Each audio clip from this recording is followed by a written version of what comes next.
this off. I'm Gretchen Whitmer, and I'm excited to speak with all of you and our Vice President about abortion rights, and not just in Michigan, but across the nation. And I want to thank the Vice President for joining us, for making Michigan such a priority, for making this fight such a priority. Abortion rights are under attack. Repealing Roe v. Wade was only step one. The coordinated assault on bodily autonomy and family life is ongoing. They've shown us their next steps: a national abortion ban, put health care providers behind bars, ban emergency contraception, ban birth control, ban IVF, as we just saw in Alabama this week, banning mifepristone. This is their playbook. And so while we here in Michigan are very proud that we secured abortion rights in our Constitution, overwhelmingly Michiganders turned out and said we support this right. It should be between a woman and only a woman and her medical provider, and that's why this moment is so important. I'm honored to be introducing a longtime champion in the fight for reproductive rights, someone who has fought for women across the United States as a DA, as an AG, as a senator, and now the first woman in American history to be the Vice President of the United States. So I'm excited to welcome her back to Michigan and introduce her today, our Vice President, Kamala Harris. Thank you, Governor. Thank you, thank you, thank you. Let me start by thanking the Governor.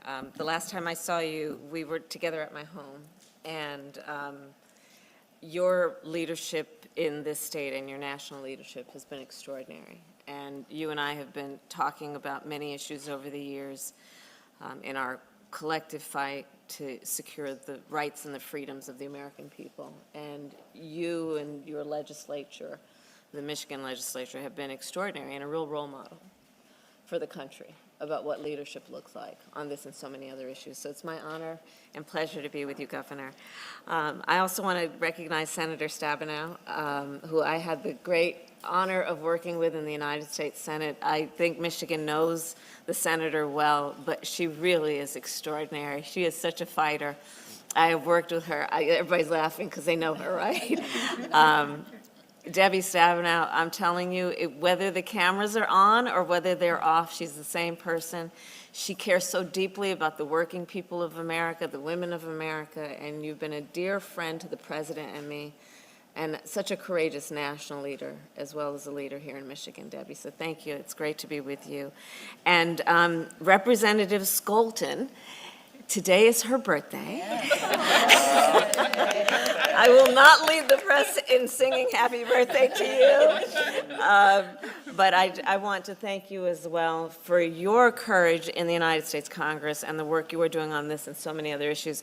The Congresswoman also, as we were, she honored me by driving in from the airport with me to be here at the church today, Reverend, and made a point of looking out the window and telling me everything that she would like to make sure that we are addressing from Washington, D.C. So she is definitely doing the people's work. And to all the leaders who are here, I thank you, each of you. The administrator, I want to thank you always. Freedom is fundamental to the promise of America. And what we saw over a year ago is the highest court in our land, the United States Supreme Court, the Court of Thurgood and RBG, took a constitutional right that had been recognized from the people of America, from the women of America. And since that ruling came down, we have seen states across our country, thankfully not Michigan, but states across our country proposing and passing laws that criminalize doctors and nurses. Some provide for prison for life, for healthcare professionals providing reproductive care to their patients. We have seen laws being passed that make no exception even for rape and incest, which means these so-called leaders who are extremists are telling a survivor of a crime of violence to someone's body, a survivor of a violation to their body, that that survivor, have no right to make a decision about what happens to their body next, which in my opinion is immoral. We know that on this issue, the American people, the majority of American people agree with the leaders at this table, by the way, which is that one does not have to give up or in any way abandon their faith or deeply held beliefs to agree the government should not be telling her what to do with her body. If she chooses, she will consult with her priest, her pastor, her rabbi, her imam, but it should not be the government telling people what to do with their bodies. And what we have seen on this issue is over the course of now a year and almost a half, people who are suffering every day in our country as a result of this. So not only is it about freedoms that have been taken and what that means in a country that prides itself on being a democracy that upholds and fights for freedoms and liberty.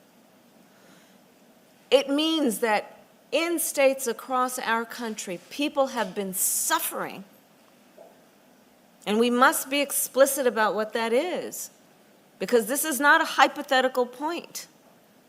Women have been having miscarriages in toilets in our country, have been denied access to emergency care because of what has been happening, and then, as the governor said most recently, putting access to IVF at risk. Think about that. Individuals, couples who want to start a family are now being deprived of access to what can help them start a family. So on the one hand, the proponents are saying that an individual doesn't have a right to end an unwanted pregnancy, and on the other hand, the individual does not have a right to start a family.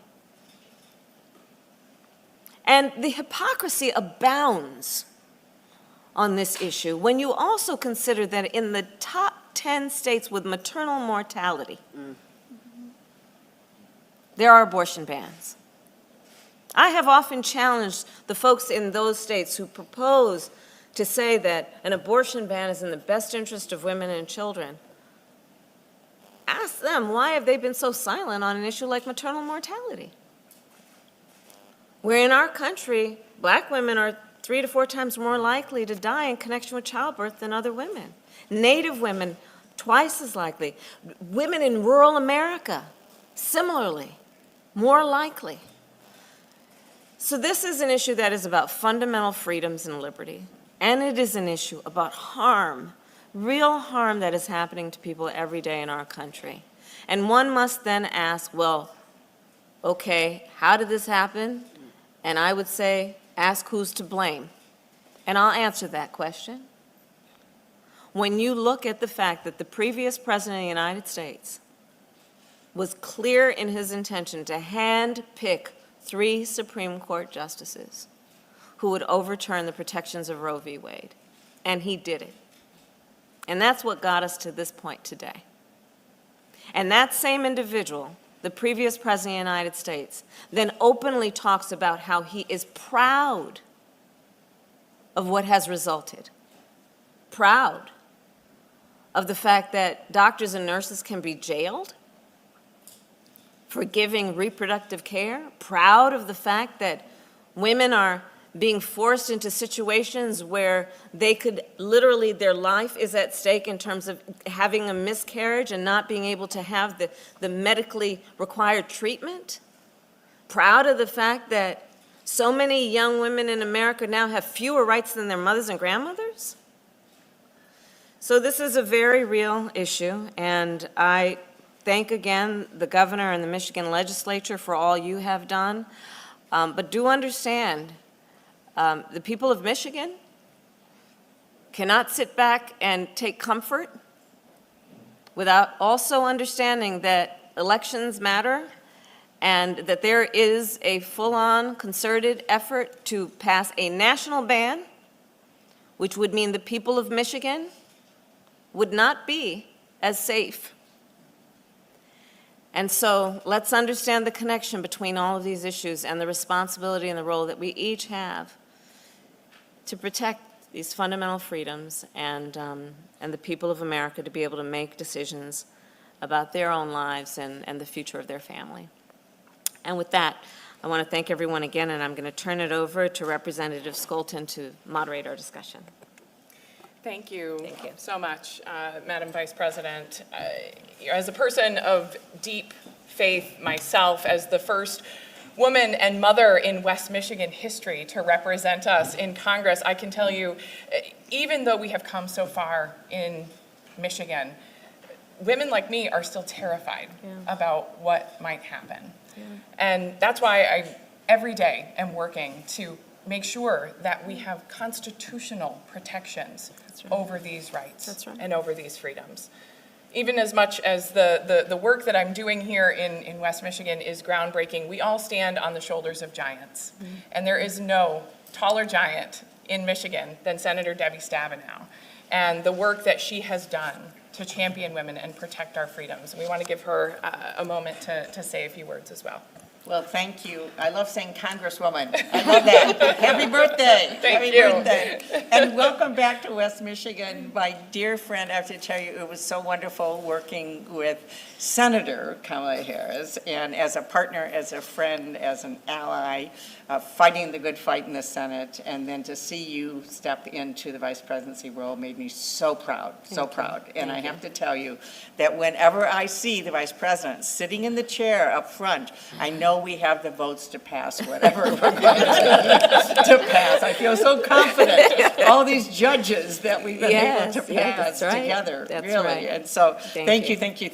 And of course, thank you to the governor and your advocacy, your strength, your leadership on these issues as well as so many issues. And it is not by accident that the governor was able to repeal a lot of anti-abortion, anti-healthcare measures. It's because of a Democratic Senate and a Democratic House. The first trifecta in 40 years. So it does make a difference who we are electing, and thank you, Administrator, for being here. And I also have to say, Reverend Rowe, always great to be at Fountain Street. Just 1 minute to emphasize, I think, where we are. We thought we had it done, right? Because people work so hard, everybody worked so hard, passing the change to our Constitution, all the people on the street, getting the signatures for the ballot proposals, working so hard, standing up for our basic freedoms, standing at the polls till well after 8 p.m. on election night. We did it. We got it in the state constitution, protecting our freedom. We passed a great governor and legislative body that would cement that for us. And then we turn around and realize that literally all of this can be stripped away, which with a national abortion ban, which they are trying to do at every level. The majority of abortions in the first several weeks of a pregnancy are mifepristone. And if that medicine goes away, then that's an abortion ban. I mean, everything that's being talked about here is related to getting a national abortion ban, not trusting women. I love your signs. Not trusting women. Any person who can get pregnant is not trusted in this process at all. And so we have to do it again. That's why we're here. We did it, and we have to do it again, and make sure that we do not see our freedoms stripped away in Michigan or any other state. So I want to turn it to somebody who has been a leader in that fight, who's on the front lines, who can tell us about all those signatures that got signed and all the efforts to put this into our state constitution. I'm sure some of you feel like, oh my gosh, didn't we do this already? But I want to turn it over to the Executive Director of Michigan Voices, Summer Foster. Thank you so much, Senator. It is an honor to be here with all of you today. My name is Summer Foster. I'm the Executive Director of Michigan Voices. Michigan Voices is a progressive nonprofit organization that works to educate, engage, and activate and protect underrepresented and marginalized communities. In 2020, we became concerned that the Supreme Court was going to overturn Roe, and we knew that we needed folks to be aligned on the pathway forward. There were many pathways that we could take. We could do it through the legislature, we could do it through the judiciary, but we really felt like a constitutional amendment was the most durable way to protect our rights here in Michigan. And so we launched the Reproductive Freedom for All ballot initiative in Michigan in January of 2021. We had nearly 60 partner organizations engaged at the beginning of the ballot initiative from every part of our progressive movement. We purposely centered the voices of the people that would be most deeply impacted by the loss of care. And we were able to get the ballot initiative on the ballot and collect over 750,000 signatures in July of 2022. And when the leak happened, we had 30,000 people sign up to volunteer for our campaign. We had folks from every corner of the state reaching out to make sure that they could get petitions to sign them.